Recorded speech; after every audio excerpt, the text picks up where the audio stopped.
Hi, I'm Olivia, the Southern Yankee Stitcher, and this is my Flosstube number 35. I hope everyone had a Merry Christmas. Uh, it is now December 28th, and I just wanted to share a little life update with you all and stitching update and my 2023 plans. I've got big plans for 2023 and as far as stitching goes. But first, just a little life update. Um, well, let's see, before Christmas, I can't remember the date of my last video, but let me just start talking about Reads Across America. This is something I was heavily involved with last year.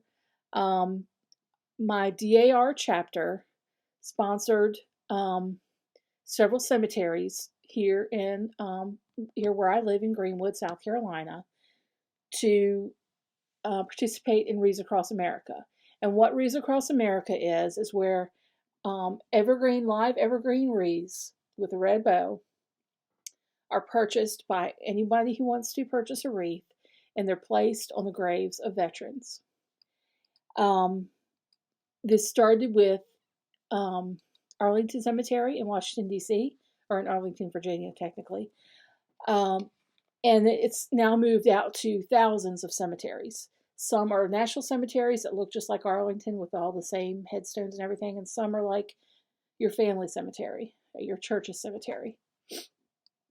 We had, I can't remember how many participated this year. I wasn't involved in the planning stage of it this year. It was just a little too much going on in my life to do that. But it's such a great thing to do. They have a Reads Across America Day every December. This year it was December 17th. And at noon, worldwide, at these thousands of cemeteries, they all have the same ceremony that they perform. And then the wreaths are placed on the graves at those cemeteries. So as part of the ceremony, they place a wreath on a stand for each of the branches of service. And they include the Space Force and the Merchant Marines and Army, Navy, Air Force, Marines, Coast Guard, Merchant Marines, Space Force. That might be all. Anyway, my son was presented with the wreath, and he placed it for the Marine Corps this year. And then I was presented a special wreath for my husband, who was a veteran, that we then placed on his grave. And it was it's a very moving ceremony. It's something anyone can do. We had a lot of Civil Air Patrol and Boy Scouts helped participate.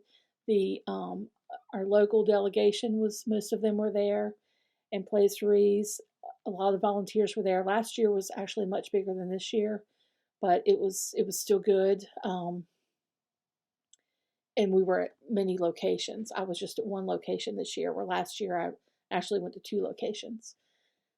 But if you just check into it, any organization can be a sponsor or host, I forget what they call it, for the Wreaths Across America, and you manage getting the wreaths to your location, so then they're placed. People will purchase them. You can purchase them online and choose where you want them to go and what grave you want them to be on. The truck drivers who drive, there's a waiting list. They have to wait a couple years for them to be chosen to drive for Wreaths Across America, because it's such a great honor for them to do that. It can be very moving to do that, and it was very personal for us this year, placing one for my husband, for sure. Like I said, this is worldwide. American cemeteries worldwide. So if you, just check into it next year. If you've never heard of it, I bet there's a place near you doing it. And you can even just buy wreaths that you can place on veterans that you know, and they can just come to your house and then you go place them. But if there's an organization that's sponsoring a location, they want at least everyone to be able to place one wreath. And you say the name of the veteran, and you can say a prayer or a moment of silence or whatever, and place the wreath, so that veteran's not forgotten, so that his name is spoken. Every time someone places a wreath, his name is spoken. It's a great thing to do. It's a great thing to take your children to do and teach them how to respect veterans that have, fought for their freedoms. I mean, we take so much for granted. And that's my little spiel. Get on my little soapbox about Reads Across America, because it is a really great thing to do. You can just go online and watch videos and see all about it. It's awesome. This year I decided to do, I knew it was going to be a difficult Christmas. My husband passed in August, and it's just going to be a difficult Christmas. So I decided to do 25 days of Christmas for each of my children and my daughter-in-law. So I did 4 bags with 25 gifts each for each of them, and I just wrapped them in, I put them in a brown lunch sack, and put a sticker on it with a day 1, day 2, day 3. So they picked it and they opened, and they might, maybe got a bottle of nail polish, maybe they got nail files, and maybe they got candy, a little votive candle, or a picture frame, or I don't know, all kinds of little things I got for them. Hand lotion. I got a foot mask for just different little things, or little tools, or a little notepad or whatever. It was nothing big, but I wanted them to have just something that would maybe make them smile every day for the 25 days leading up to Christmas. So Christmas Eve, we've had this tradition since the kids were little. They can open one gift, but I get to pick it. It's always pajamas. They're like, oh, I wonder what this could be, So that was day 24. And then day 25 was something I stitched for them. Last year, I made a quilt for my husband. I cross-stitched a family crest for my son, and I cross-stitched sewing boxes for my daughter-in-law and my 2 daughters. And I have a video. I think I mentioned it.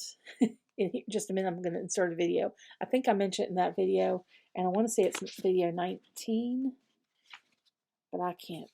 No, I don't know. I don't really. No, it's not 19. I'm looking at my book here.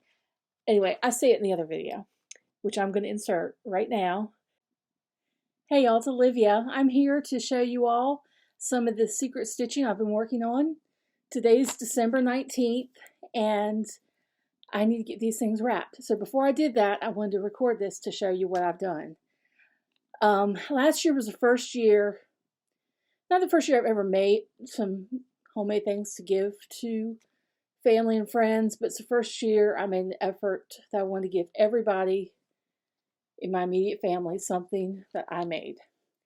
And so I did a quilt for my husband, I did a cross-stitched family crest for my son, and I did sewing boxes for my daughters and daughter-in-law that were cross-stitched on the top, decoupaged inside. And I posted that video. It's a Flosstube number 16 if you want to go back and watch it. I remember making that very late at night one night because I was fighting with my sewing machine to get that quilt done. And I finally got it done just in time. I had to wrap it for the next morning. But I had to make a video first to show you all. So anyway, I feel like I'm ahead of the game today on doing this on the 19th. Feel pretty good. But I know you probably aren't seeing it till later. This is about my 4th take because I forgot, left the door open to the hallway, and the cats came in here. One of them was climbing up the back of the chair. I've been out this morning running errands, and I just got home, and they want my attention, so they're going to misbehave to get my attention. So I put them out so we can get on with business. So last year, I feel like the projects I took on last year, they were too big for my late start that I had. So I was scrambling. And one of them, I didn't intend for it to be full coverage, but it ended up being full coverage, and it took a long time to do. So I picked something this year that I knew wasn't going to take long. And if I had time to make something else, I could. So I decided to make paperweights for everyone. And I think I've even shown paperweights on here before. Of course, if you follow Liz Matthews, she's done some paperweights. She has them on one of her charts, so I'm going to show you that one. And I remember my grandmother had the same kind of paperweight. She had a photo in it. And I shared this antique paperweight that had needlepoint in it. Oops. I took the back off. Oops, it fell out. I took the back off so I could inspect the needlepoint. It was falling off. But anyway, there's the needlepoint. Oh, the sun's really coming in this window behind my monitor. But anyway, it's an old piece, and see, this just pops right out. This is kind of how Liz said to do hers. If you watch her tutorial, which I did before I made mine, but I've did mine a little different. I'm going to show you how I did them.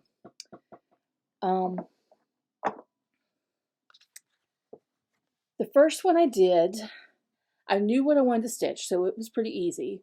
And what I did is I went through all my charts to find the motifs that I wanted. My youngest daughter's middle name is Rose, so she loves roses. So I knew I wanted to stitch a rose for her, and I did this for Emily and put her initial on there. These paperweights, some of them I got in an estate auction. I got a lot of 2 of them. What said it was 3, but one of them wasn't really a paperweight. It was like a glass lid to something. But I might make it into a paperweight for me, but I wasn't going to do that for somebody else. So a few of these are antique paperweights, and then I didn't have enough, so I had to I went to Etsy and bought another one. I think I thrifted one. So one's new, 3-year-old. One of them has scratches on it. You can notice the scratches on it, and I don't like that. Even though I wouldn't mind it for myself, I hate giving it to someone with scratches on it. But I didn't notice it until I was putting them together. So it is what it is. But anyway, this is for Emily, the rose on here. I got this from the pattern Anthes. And I used this rose right here in the leaves. But here where the light green and gray and tan is in the rose, I kept it in the red family. You can see there how I did it. Because I just wanted it to have all those colors in there. The linen I stitched it on, it's a 32 count. I don't remember the color. I used it on a Blackbird design that I did, and I went through my notes from Flosstube, and I think I actually stitched that before I was keeping track of all that, so I don't know what the name of the fabric is. I keep all my linen scraps. If they're an inch wide or more, I keep them. I don't really have a lot of them, because most of them a lot of them I have cut for the specific piece. But I do have some, even if I'm just going to tie a little piece like a piece of ribbon, but tie a piece of linen on a safety pin with a couple old buttons, I save that little piece because you never know when you're going to use them. And this didn't take much at all to do this. And then use this felt. Okay, so then the next one I did was for my daughter Lindsay. She is a Halloween lover.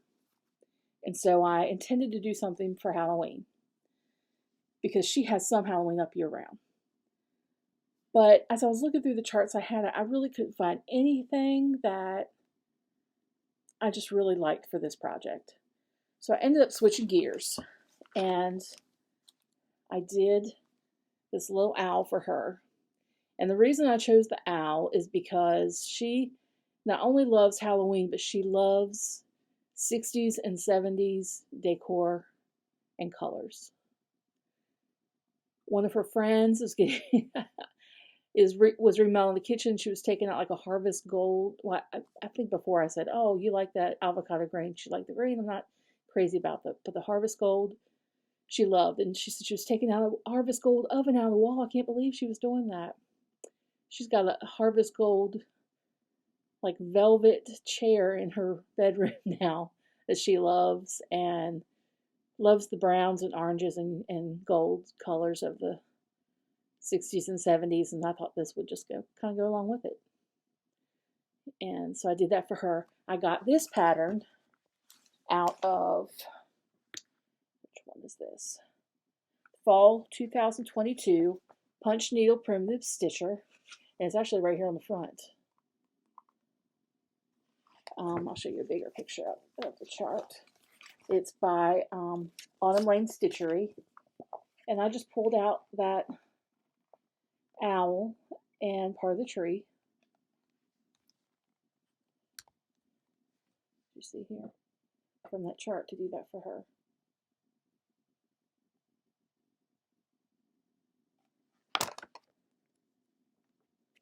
Okay, the next one I did, I knew better, I messed up. But I was doing it for my daughter-in-law, and my daughter-in-law has painted, she's painted a lot of murals in town, in different businesses and homes, some inside, some outside. But the first two murals that she did were at two different McDonald's locations, and they were at the drive-thru, and they had flowers and butterflies. And last year when I made her sewing box, I thought about doing a butterfly, and I thought, she's been painting butterflies all year. She's probably sick of butterflies. So I didn't do butterflies. But then when her daughter was born, my granddaughter was born in September, her nursery was pink and butterflies. You all may remember me doing this chart for her in the pink and changing up and putting her birth information in here, changing up the colors a little bit to make it a little more girly. Well, I decided to go ahead and do a paperweight. And I wanted to do the blue one. I know Hannah's favorite color is blue, but I didn't pay close enough attention. I had one fabric picked out that I was going to use, and then when I started to go to stitch it, I wasn't crazy about it. So I switched to just a cream colored even weave, but it was in a different count. It was in a 32 count. If you read this chart, which I know better, but I just stitched it just like it showed there. This model is in 40 count. So when I stitched this, it did not fit. So I have a little butterfly stitched. It's going to go in a little box or something I find somewhere along the way. And it might end up being a Christmas present for somebody next year. I don't know. So I was a little, I was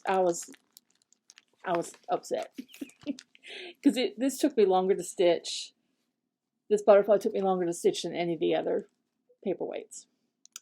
And I thought, well, let me go online. Maybe I can find a bigger paperweight. Well, I couldn't find one. And I thought I could take off part of the wings and make it a little shorter, but I was like, no, I'm not even going to do that. So then I just switched gears and said, let me go do one for my son. I'll come back to my daughter-in-law. And I've mentioned before, it's hard to stitch for guys. At least the guys in my life. You know, my son's a police officer. His hobbies like jiu-jitsu and spending time with his family. And I didn't know what to stitch for him. His house, he likes, if everything was black, white, and gray, he'd be happy. So I just did something simple. I just did his initials and put a few little stitches in the corners just to kind of set it off a little bit, and did that for him. These are my husband's initials, my son's initials, my grandson's initials, and my granddaughter's initials. One of my grandson's initials and so this could be handed down to a lot of people. 2 of his children have the same initials as him. So, and I used this alphabet book that is so old, copyright 1975.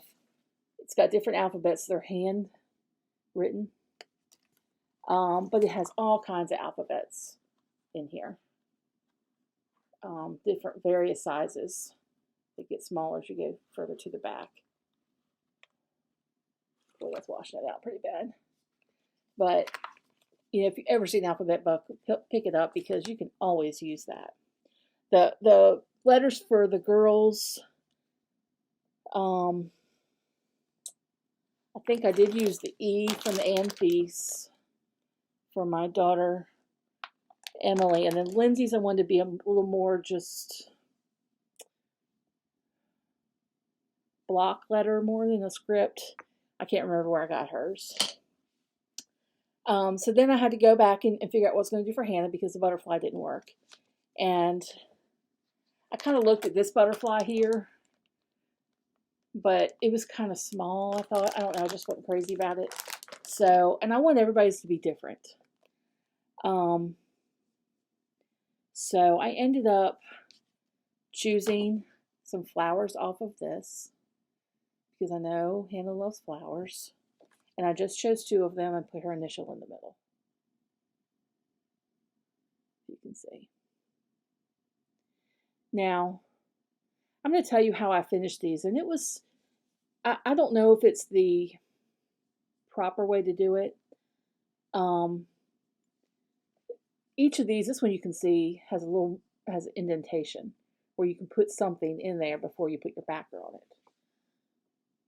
Well, you don't want to see the edges of your stitching, so you have to be real careful how you cut your stitching.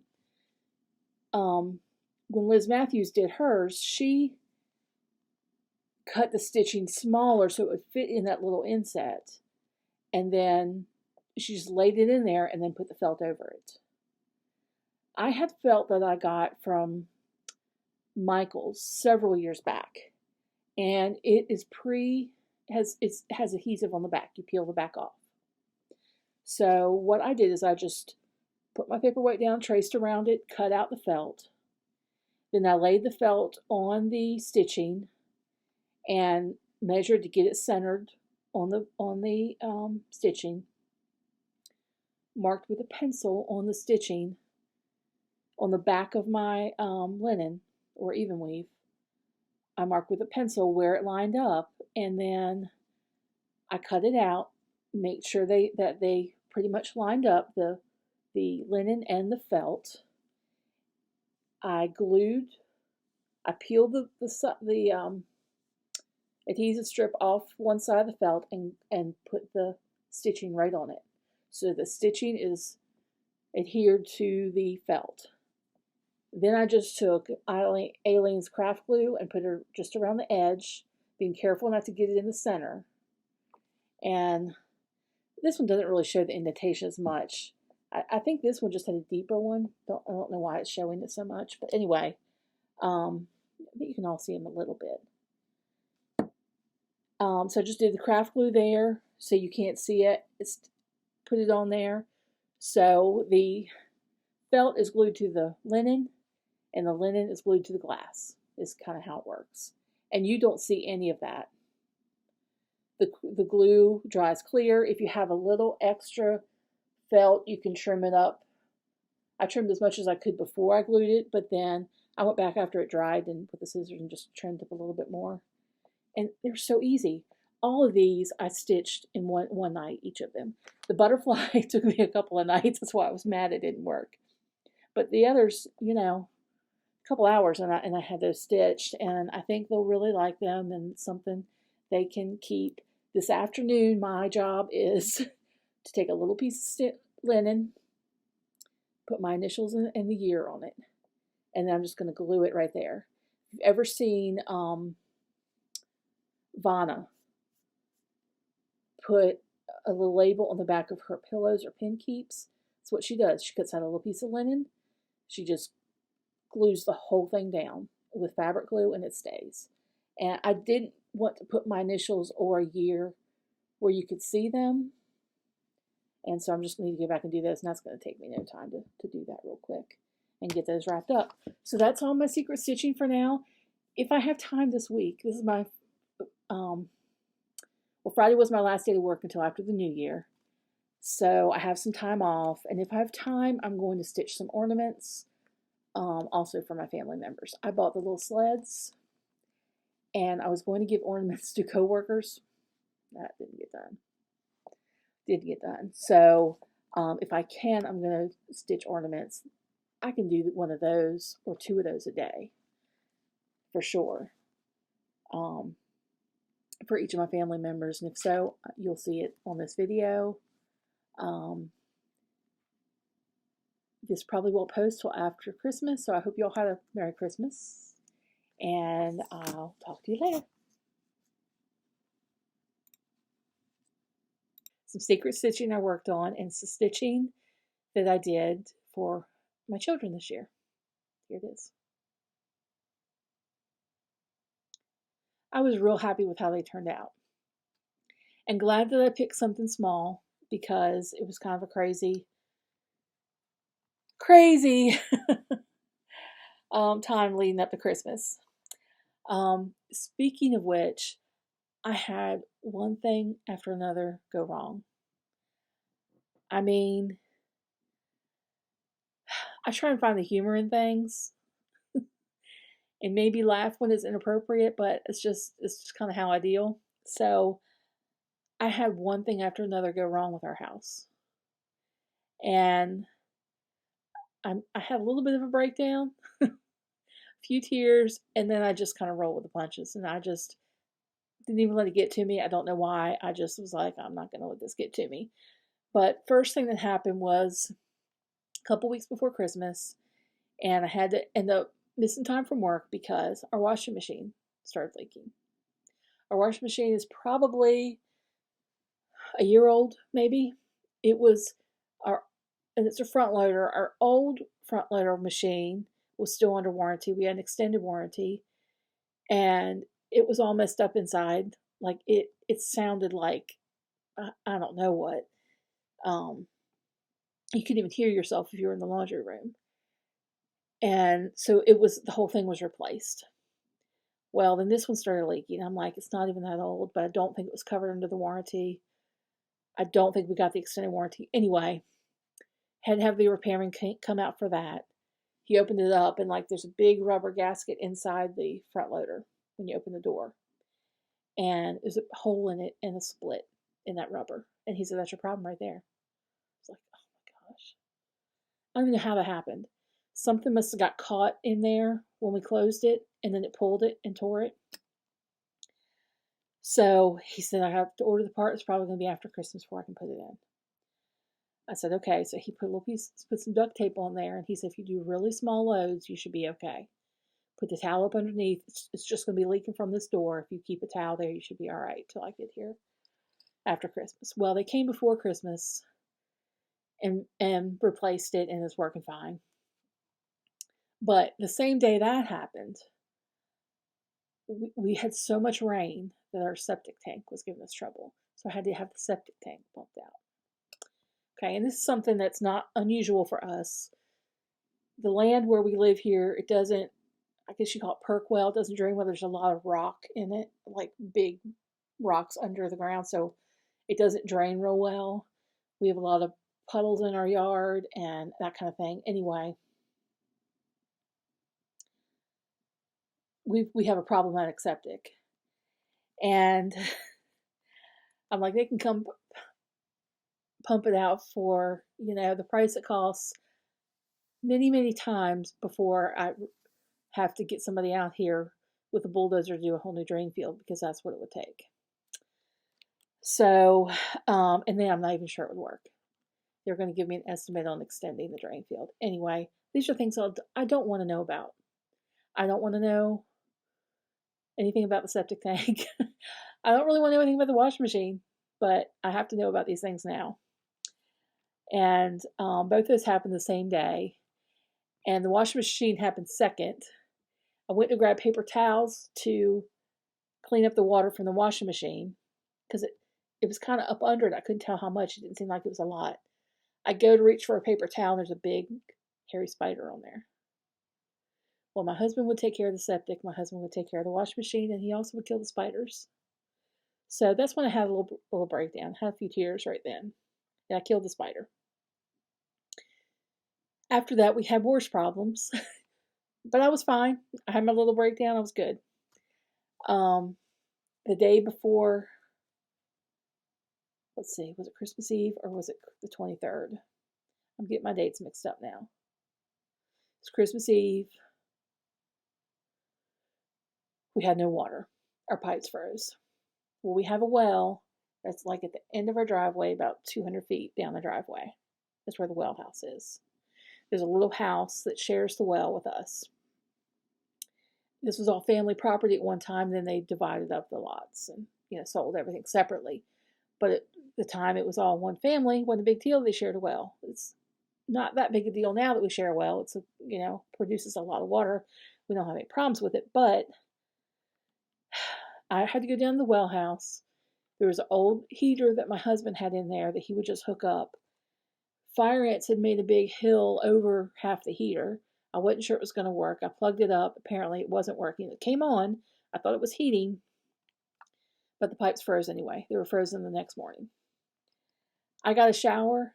I was like, oh yeah, we have water. Got a shower. I didn't have it in my bathroom, but I thought we have 2 hot water heaters in our house. One of them is in the attic above our bedroom, and that has frozen before.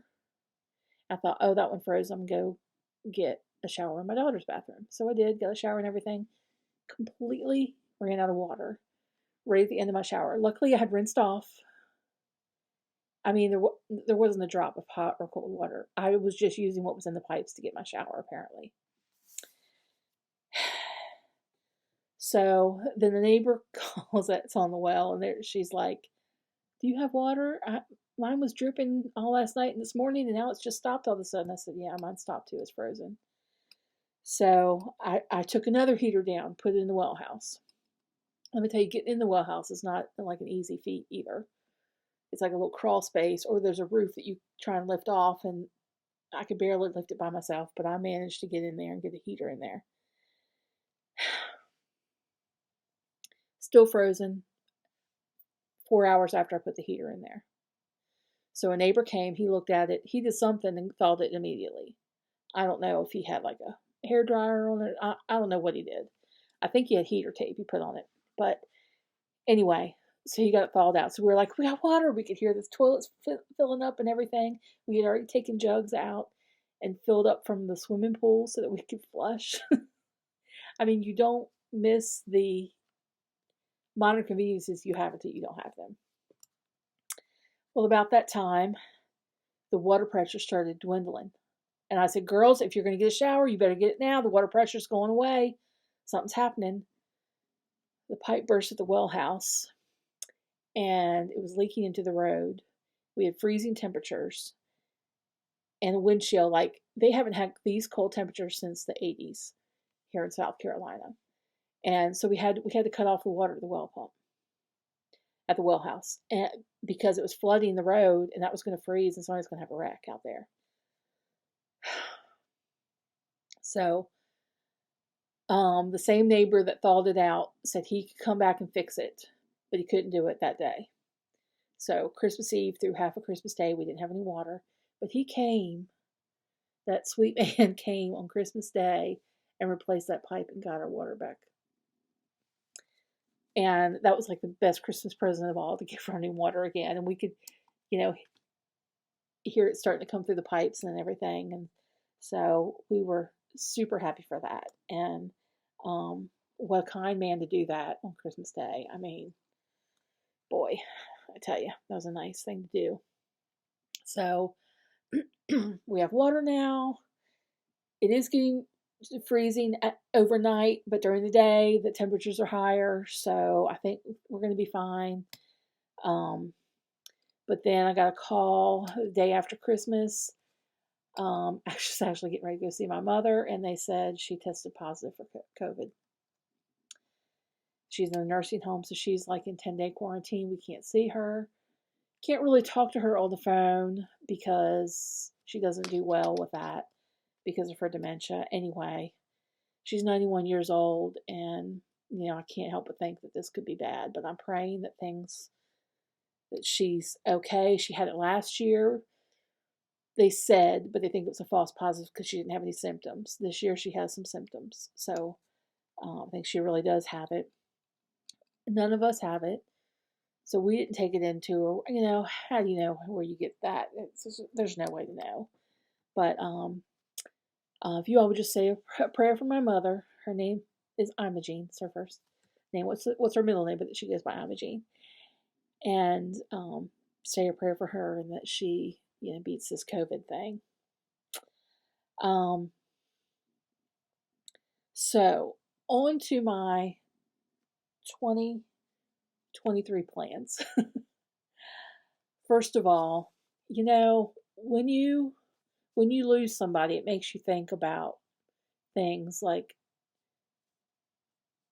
there are so many things that my husband and I put off planning to do, like in retirement.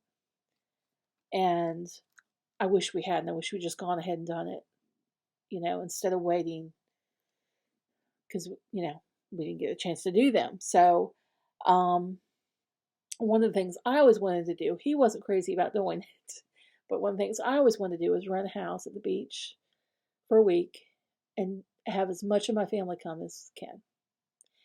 As many people as we can cram in there and just have a good time. And we're looking at the Outer Banks because I'm definitely going to do it with my youngest sister who lives in Maryland. My other sisters haven't, and my brother haven't even talked to them about it yet. But we're going to see what we can find first on the days that I need to use, and we'll just go from there. But hey, if any of y'all know of any vacation rentals in the Outer Banks, send me an email, southernyankeestitcher@gmail.com. I would be glad to take your suggestions. I think my sister knows somebody that has a place. We don't know about if the dates will work with the dates we have to go. But anyway, I'm hoping to do something like that with our family. I also have a lot of stitching plans for 2023. And I have a finished FFO to show you first. And then I'm going to go through the stack I have here. I'm not sure if everything's going to be in the right order. I actually did this video once already. I got a phone call in the middle of it. I thought it still recorded, but when I went back, the whole thing was gone.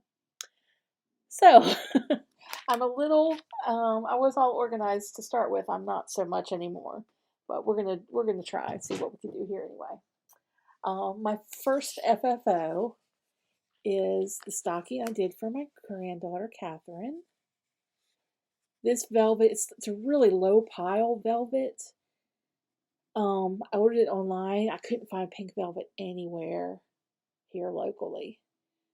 It's not as plush as I would like to have, but the color worked out okay. This is trim, pom-pom trim I got from TJ Maxx. It was in with their gift wrap section. I didn't buy it for the stocking, but when I put it up there, I really like it. This is a Bucilla kit. I don't know how you pronounce that. Called the Best of Christmas stocking. This is the 9th stocking that I've stitched. And somebody said this Christmas, we're going to run out of room. I said, I don't care if they're all overlapping. We're just going to hang them all on there. Y'all can just keep having kids and we'll hang them all on there. I also have been working on a piece I haven't touched in a while. And once I got done the gift, the paperweights that I just showed y'all, I was able to work on something that had been sitting there for a while, and it's one of my WIPs from Prairie Schooler called Button Up. I know you've all seen this chart before. I just love it. Every little scene makes me think about something from my childhood. Ice skating and sledding and snow angels, and I think maybe I told you all before, first time I showed this about the skiing, that we never skied, but we had ski poles we would use to go up the hills in the wintertime. I've worked on this a few nights. I filled in the white here, which is kind of hard to see. And then I did this whole block. Now I still need to go back and do back stitching. There's some little like pine needles there, and this tree has a bunch of branches that are back stitched, and you can see the tree there and here, they have back stitching. And I'm going to do back stitching last. But that's what I have so far. Cute, cute, cute. As I was looking at this, you know, I bought some of those little sleds that you do ornaments on. And I was looking at this thinking, I could put the ice skater on one. I could definitely do the snow angel on one. I could pull things off this chart for those sleds if I wanted to, because I really like this one. We'll see. This is on a 25 count cream Lugana with the DMC, with the call for DMC.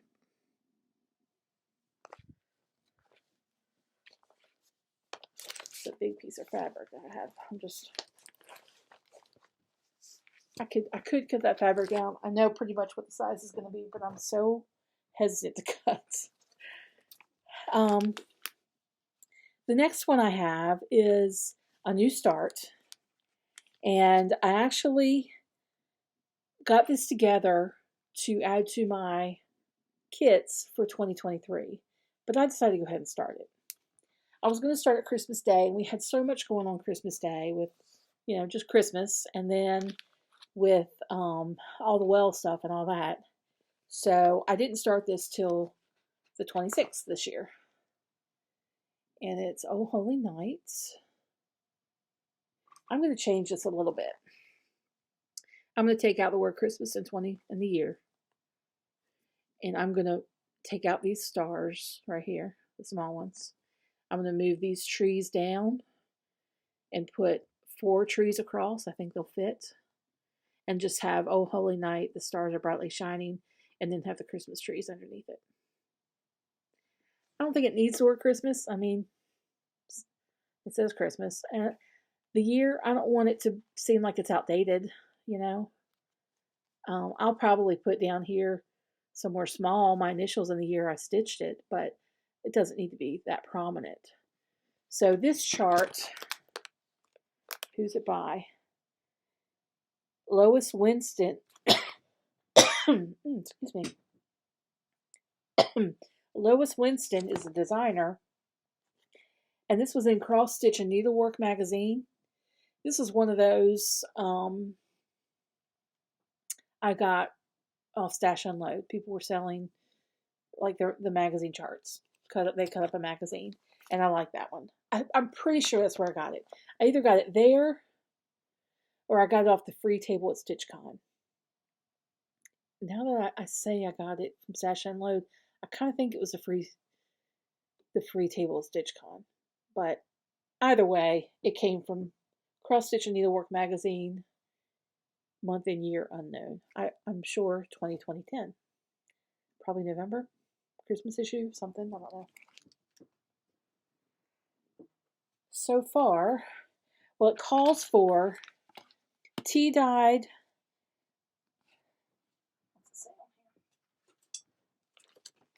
the fabric it calls for tea-dyed Irish linen by Charles Craft, 28 count. I just happen to have 28 count linen by Charles Craft.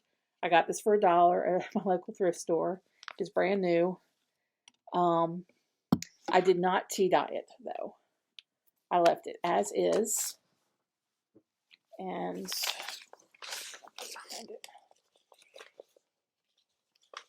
I've stitched on this. Like I said, I started the 26th.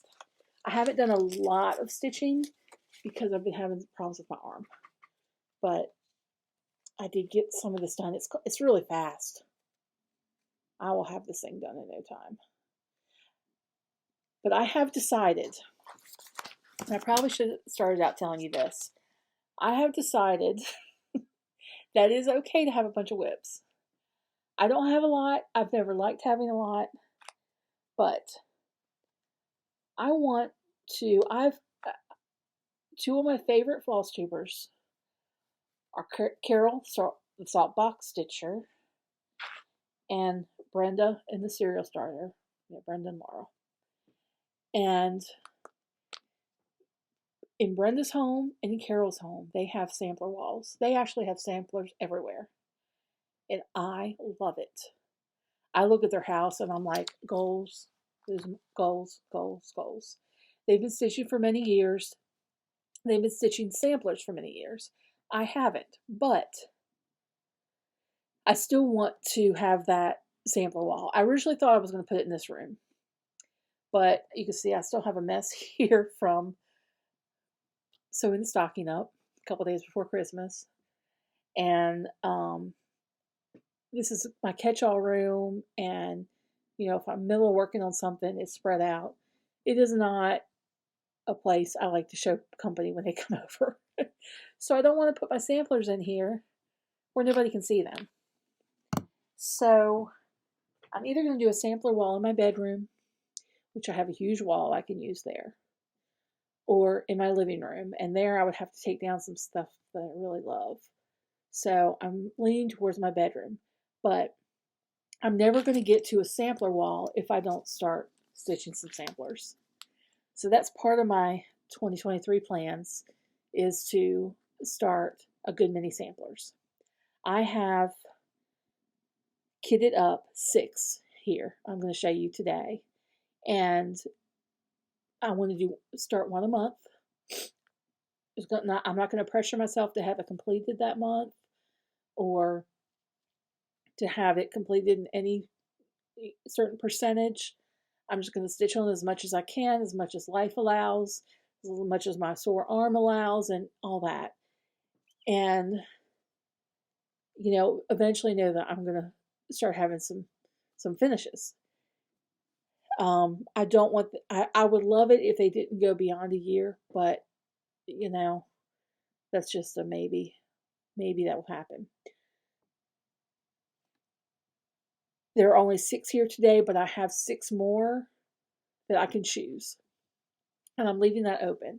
I'm trying to mainly stitch from stash, but I'm not fooling myself either. I know sometimes when I see something, and if I see it and I like it for some kind of reason, there's some kind of connection there, that's what I'm going to want to stitch. And so I'm leaving those other 6 up to, just whatever I decide to pick and kit up. So let me go ahead and share with you the ones I have kitted so far. And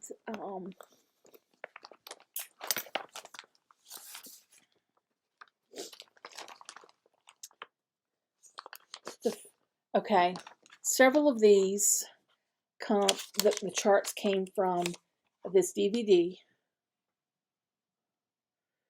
Sampler and Antique Needlework DVD. It's a copy of all of their magazines from 1991 to 2015. And it has every chart in there. I mean, there are so many charts in there. If you are a sampler lover, or if you just want to have them to pick out, I didn't buy that thinking, oh, I'm going to stitch all the samplers in there. I really bought it thinking I'm going to be able to pick out some little motifs here and there that I want to use. This has a price listed US $49.99. I want to say I got it like $39.99 on Amazon, but it might have been $49. It is worth every penny.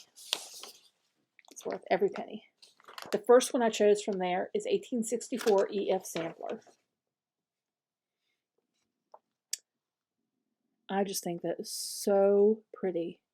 I mean, all the colors are just gorgeous. That cow. I'm going to put pretty sure it has initials in here. I think it must have EF in the middle right there, but it's hard to see on the picture. I haven't looked at it on the chart. But I'm going to put my great-grandmother's initials.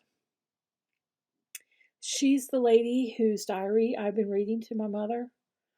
And she was like a farmer's wife. They were very poor. She worked very hard every day. She had to do things with the cows. She had to do things with the chickens. She did a lot of harvesting of like potatoes and berries and all this stuff. She would just go and pick all day long. It's hard work. And that was all on the same mountain that I grew up on in Maryland. And she lived her life there. And so all of these little farm things remind me of her. So I'm going to put her initials on that one. Her name was Annie Elmira Stockman Blank. I almost said my grandmother's name, but not my great-grandmother. I'm going to stitch this on 36 count. Edinburgh linen, vintage country mocha. You all know what that is. It's a pretty good match to this. And then I haven't put the colors all on floss drops yet, but here are most of the colors.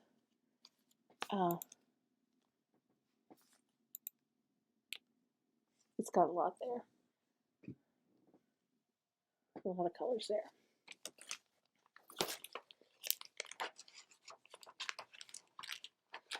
I have floss drops. I'm going to put them on, and these I've got either at in the exchange or from StitchCon. You all may see some floss drops that you gave out, and they're going to be used on this project.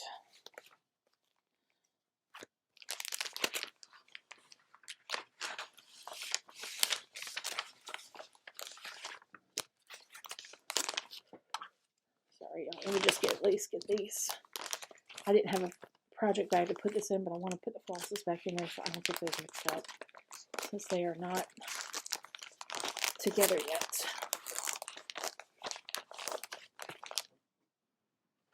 It's part of what I've been doing when I couldn't stitch because my arm was hurting so bad as I was winding, cutting floss and putting on floss drops. The next design that I have kitted up it's called Traditional Sampler by Ginnie Thompson Original Designs. This is a Polly's Island original. This is a 1975 kit I purchased off eBay. I learned after buying this kit and showing it here that Ginnie Thompson was instrumental in bringing cross stitch to the American crafting world in the 70s. My mother-in-law's maiden name was Thompson, so I'm going to replace Virginia Thompson with Lavinia Thompson. That's her name.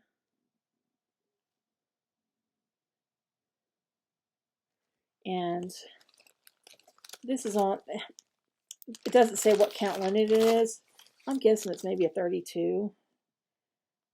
And then all the flosses are in there too. It's all kitted up. Kitted up still from the 70s. I like the idea of doing that as a South Carolina piece and putting my mother-in-law's name on it since she's in South Carolina. Lived in South Carolina her whole life. The next one, I have admired this one on Country Stitchers quite a bit. Deb is stitching this. It's from Dimensions, called Scenic Farm. It is beautiful. This reminds me so much of where I grew up in Maryland.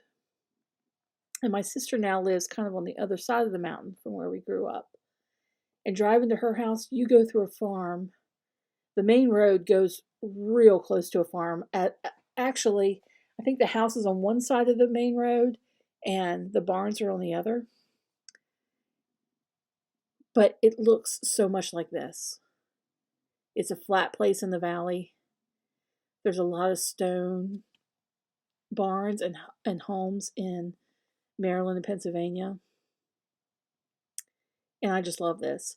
Deb from Country Stitchers has done it. And she, she puts her own little spin on things. I think she added some birch trees, she said, and maybe changed out some colors. I need to go back and try and find all the videos where she shows this chart and talks about her changes and make a note of them because they're pretty awesome. I did go and instead of using the white aida that it came with, I got 36 count Edinburgh linen. It's just in a white. It was an 18 count aida, so it'll be the same size. It'll just be on linen. I'm looking forward to starting that. This next one, I don't remember. I think I every once in a while, I'll go on eBay or I'll just Google, and I'll Google names, and it'll be like my family surnames, and like I might put Reynolds in South Carolina, or I might put my maiden name is Rowe, RWE, put Rowe and Maryland, and stitching or cross stitch, and sometimes I won't even add that, just to see what comes up. And I actually found a book. I'll have to show you next time, but it's a book that was written by my uncle, and it's about a historic church in Virginia near where he lived, and he was a historian, and much of my genealogy knowledge, that's not the right, or it's not the right way to put that, but my brain's not all there right now. Anyway, much of my knowledge of my family history comes from, on my dad's side, comes from my uncle. And by doing that, I found a book that he wrote I didn't know about. So I just do, if I'm bored and don't have anything to do, sometimes it's at work, then I'll just, Google those things or search those things on eBay and see what comes up. And this sampler came up. It's called Elizabeth Young 1829. It's a Mid-Atlantic American sampler by Samplers Revisited out of Delaware. Well, if you read it, this they believe is an original piece from Delaware. They don't know for sure, I don't believe, from what I read in the chart. I have to read it again, it's been a while. But my father's mother's maiden name was Young, and her family lived in Maryland for many, many years. You could trace back, not the Youngs, but other names in the family, tracing back to Jamestown. And there was one captain from Jamestown that then settled over in Maryland where she grew up. And so they had been in that area for a few hundred years before she came along.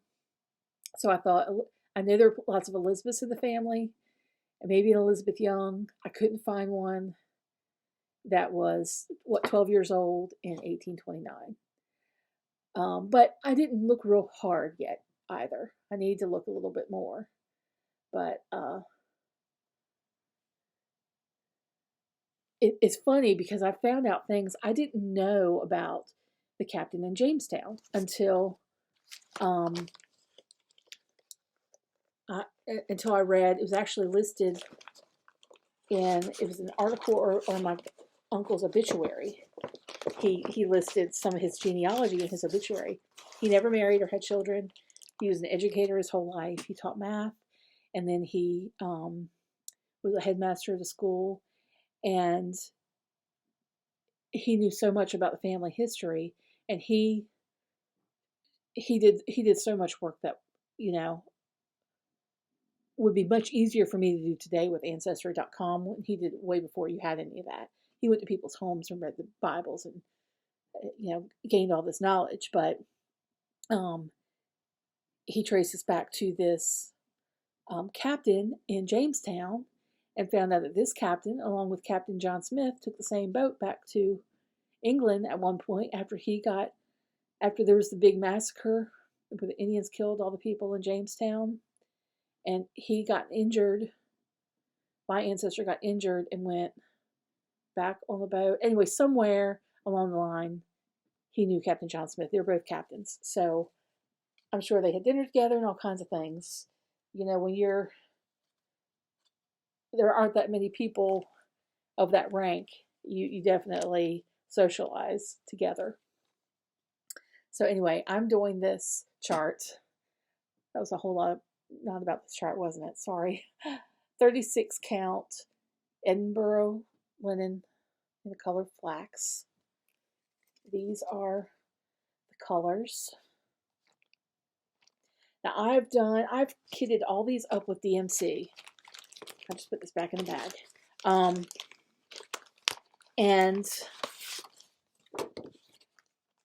I said that I wasn't going to, that I would use overdyed floss if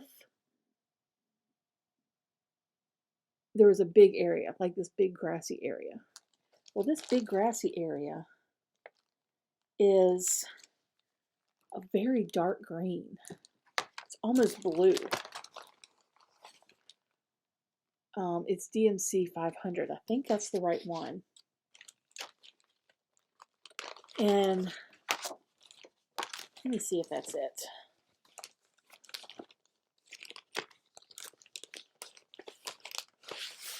This chart also has some specialty stitches on it.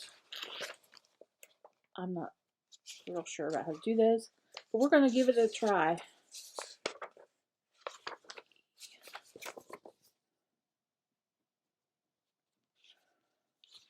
There's too many instructions for me to read to figure that out.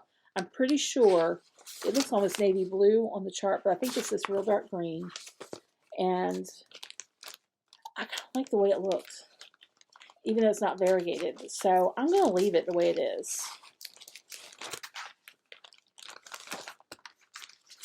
It looks navy blue, and there is navy blue in this chart, but you need like 3 skeins of this dark green. I'm pretty sure that's what it is. But there's a lot of specialty stitches in here on the animals. And then it says, the instructions say just to fill in with whole stitches, half stitches, quarter stitches, to fill around all the animals you do. Yikes. I'm not sure how that's going to go. That might not look so good. But I'll see when I get into it. But I'm excited about doing that one because I thought, you know, this Elizabeth Young may not be a family member, even a distant family member, but she was in the region. I mean, Maryland, Delaware are pretty close. And she was in the region where my family lived. So to think that they would have stitched a sampler that looked like that was not very far off. Yeah. It's not, you don't have to imagine that too much. All right. This next one came from this DVD, and it's called the Dover Sampler. I like this on green. I have another really old stitching magazine. It's from, I think, like the 70s, and it has this huge sampler on it. It has trees kind of like this, these funky looking trees. And when I made copies of the chart, and it's like, only gave you half of the chart, and then it's like, and then stitch it in the mirror image. Sure. So she, you know, it only gave you half the chart, and you had to piece it together. Well, I did all that, and I figured out the piece was going to be humongous. Like, it was going to be 36 inches tall. And I was just like, I don't think I can do it. I'm not going to jump into that yet. Maybe one day, and maybe I'll get to a higher count. But I'm doing this one on 32 count weeks Grasshopper. These are the colors. I have a note here that I did substitute the MC 733 with 3362. If you'll see, like this, it was charted in a much darker green. But remember, I don't know if you all remember, if you've been watching me for a while, I tried this dark green, and I still have the piece in my drawer right here of that dark green. I tried to do the schoolhouse sampler on, and I couldn't see it. So I went with something lighter, because I know I'm not going to be able to see that piece. Being dark and small, it's not happening. But I'm excited about that one too. I'm excited about all these. I can't wait to start them.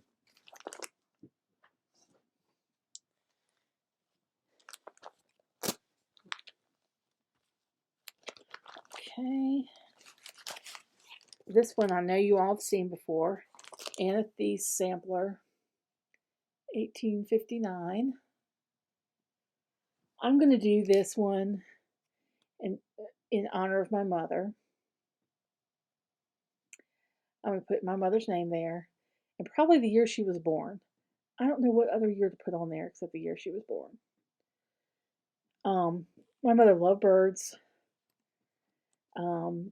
She loved having bird pictures. She framed things a lot, and she had a lot of botanicals, and she had a lot of bird, like oh, who was the artist? Oh, it's on the tip of my tongue. He did all the flora and fauna.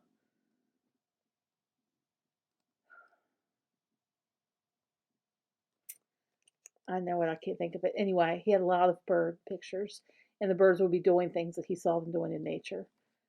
Um, Gosh, I know you all are screaming it at me. Audubon pictures. She had a lot of Audubon prints.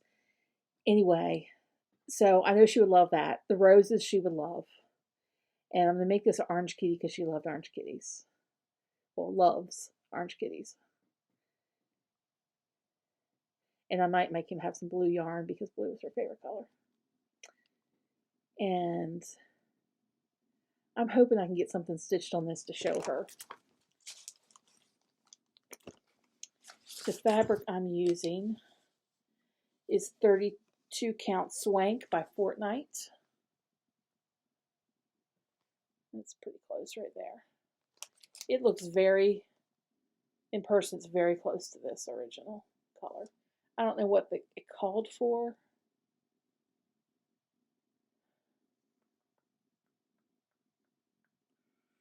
Called for 32 count Sandstone from Witchell, but this is Swank from Fortnite.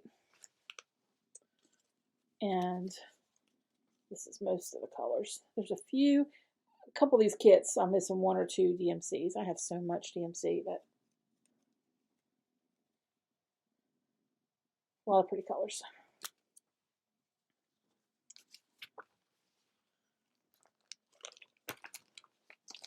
One of my friends, I met her through our DAR chapter. She's in DAR with me, and she's a lady in her 80s. She does beautiful. I went to her house and just visited for a little while a couple weeks ago, and she's embroidering a beautiful tablecloth for her granddaughter. I mean, it is gorgeous, and it's got embroidery all the way around the edge and then the middle, like a rectangle. It's pretty big. She gave me a box. I'm going to get to it in a minute. That's probably about the only haul I have, and I forgot about it till just now. But she gave me a box of DMC. I think someone had given it to her, and there were over 100 skeins of DMC in there. So I sorted it all and put it all in with my stuff, and I did notice a few of them were old, like real old DMC, like the numbers on there looked like it was almost a rubber stamp putting the number on the label. I know y'all, if you've been stitching for a while, know what I mean. And dye lots have changed a little bit. So, I'll just have to be careful to use those when I know I don't need a lot of something. My mascara is like all over my face. I met my sister.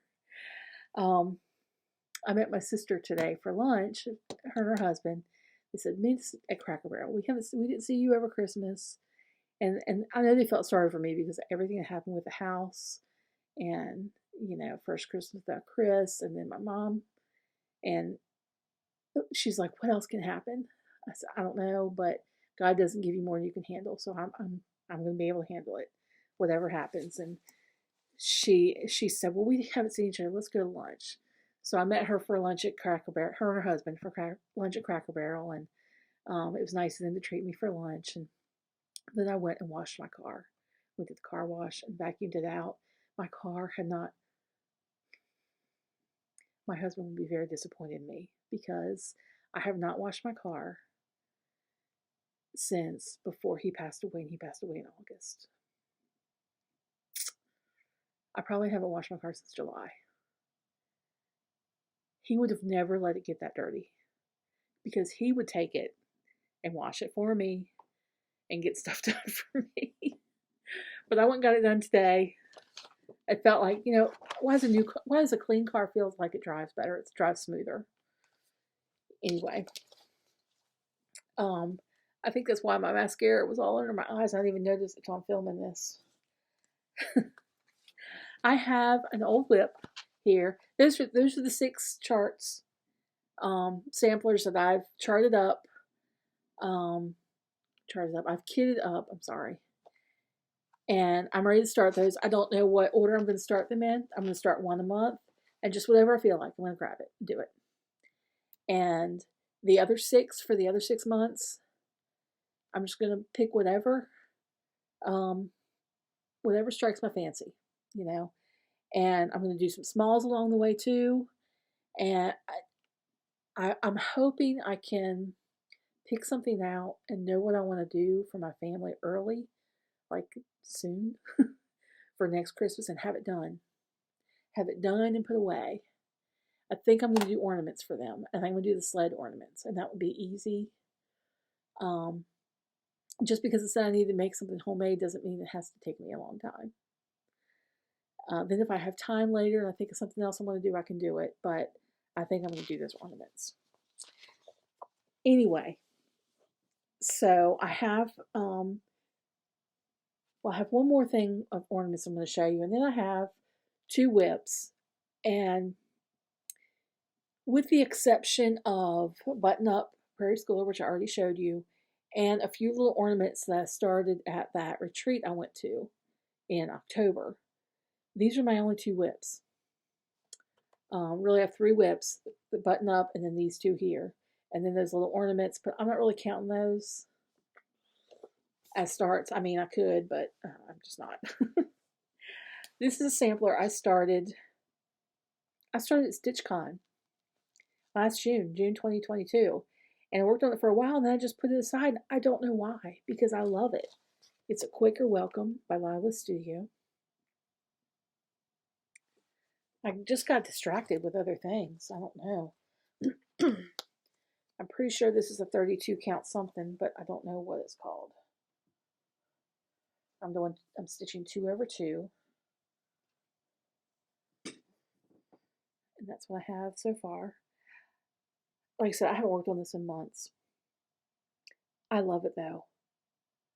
I absolutely love the way it looks on the blue. Now I love the way it looked on here, which is why I started to stitch it.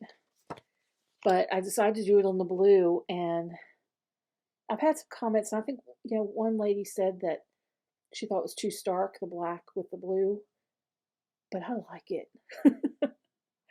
And it doesn't hurt my feelings that she does. It's not prim like you think of, that a sampler would be, primitive looking.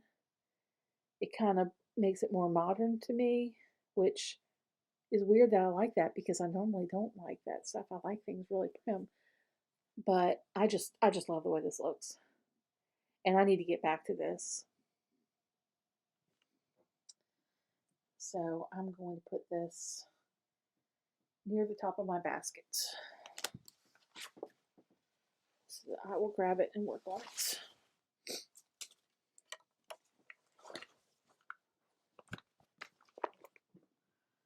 I have a couple project bags cut out, but I haven't sewed them up, and I need to because I'm short of project bags. The other WIP I have are Prairie Schoolers Santa's 12 Days of Christmas. Here's days 1 through 4, which I have stitched. Then I have 5 through 8 and 9 through 12. I love this.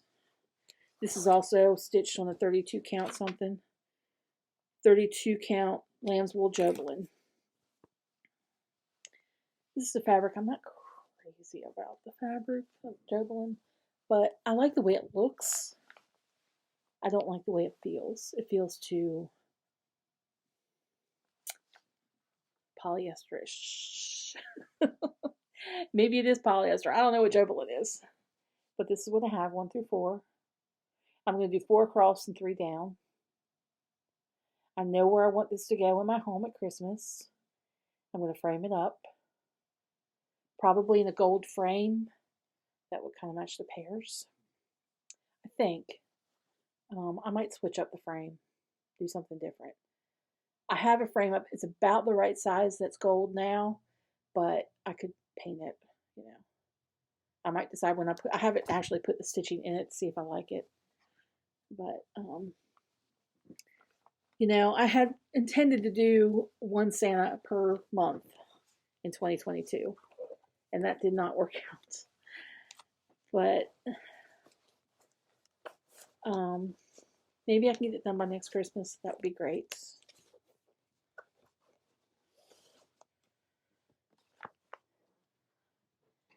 All right, the last thing I have to share with you before I show you that what Stitch of Kindness really is not a haul.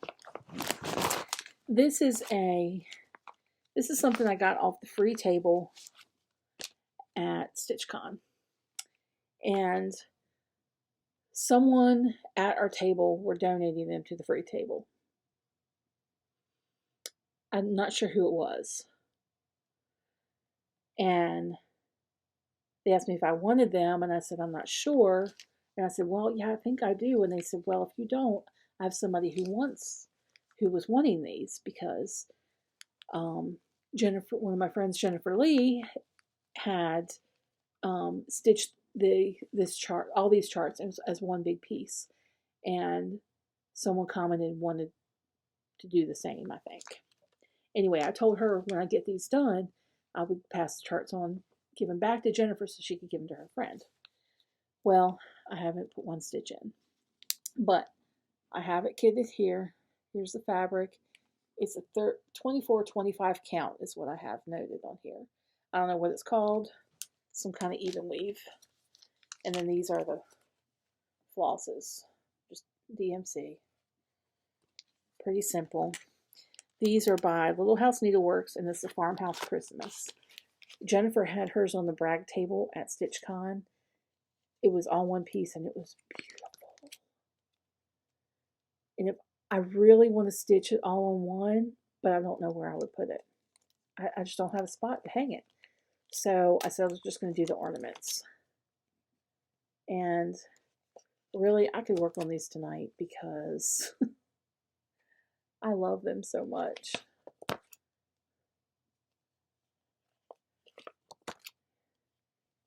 And I mean, they kind of, you know, the trees kind of scream Christmas, but it's not like overly Christmas.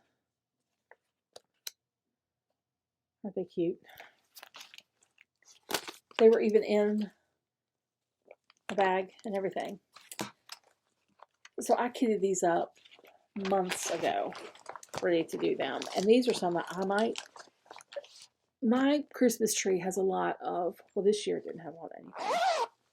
This year I did a pencil tree with lights on it. And the only ornaments I got on there were the ornaments my daughters received as their 25 days of Christmas gifts.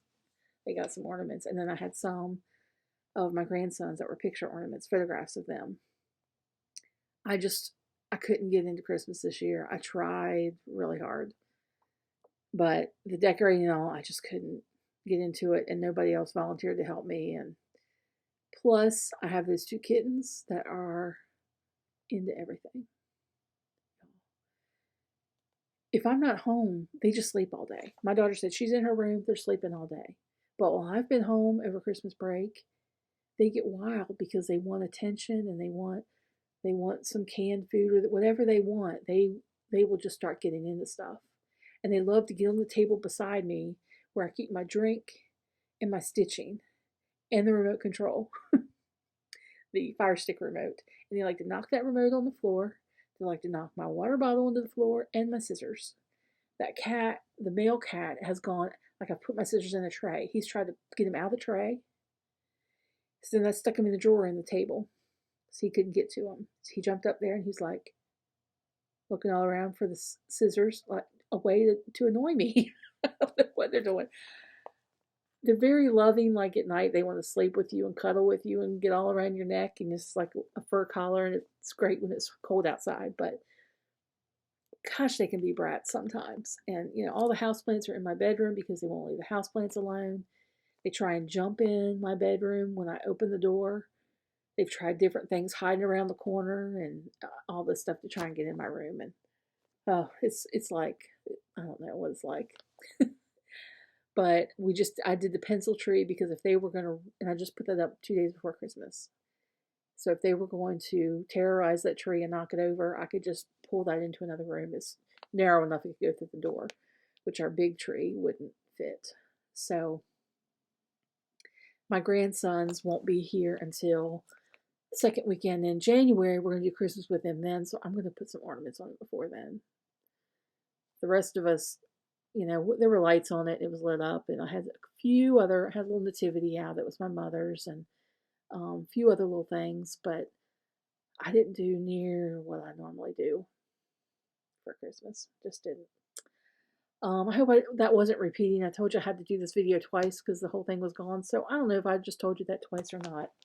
But let me show you real quick some things that were given to me by my friend Betty Lou. Well, she gave me 2 of these boxes. One of them was full of DMC. And it was separated like the 300s and a piece of cardboard and the 400s piece of cardboard, separated like that. Then it had this box had some really old charts. Really old, you know, handwritten charts. And she said, you might want to do something with these. Well,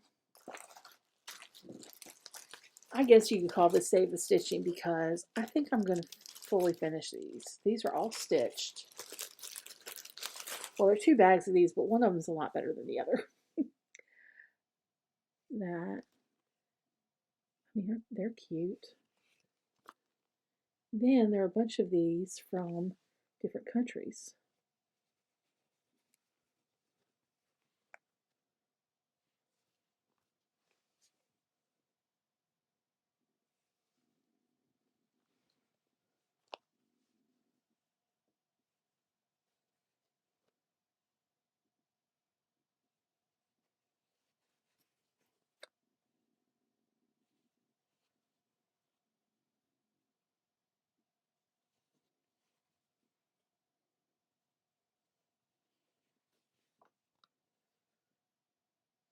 Wait.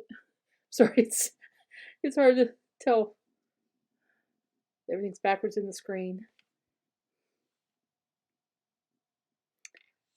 I just thought they were so neat. The ones from different countries, and they don't really go on my tree. My tree has a lot of, I started telling you earlier, a lot of plaids on it, and like galvanized, silver galvanized ornaments and things, and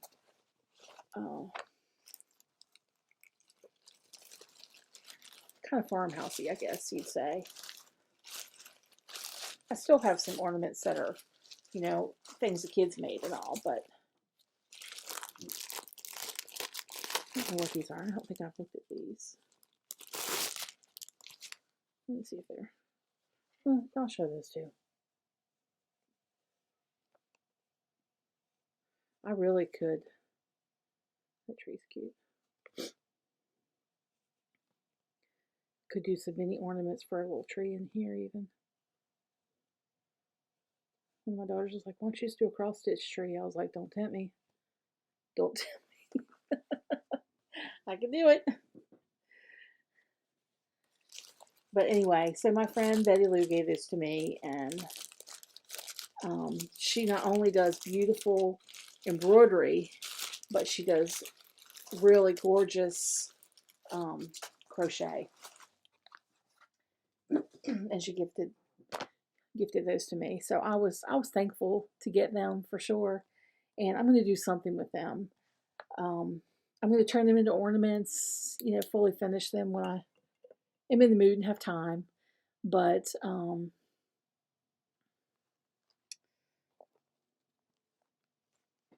I don't know if I'll put them on my tree, or I also thought about doing like a mission tree for church. I don't know. We'll see. So anyway, that's about all I have for you today. I've been on here over an hour. If you stuck through it, and you're still here, thanks for watching. And I will see you in January with a new update on my stitching. And I hope you all have a happy new year. Bye.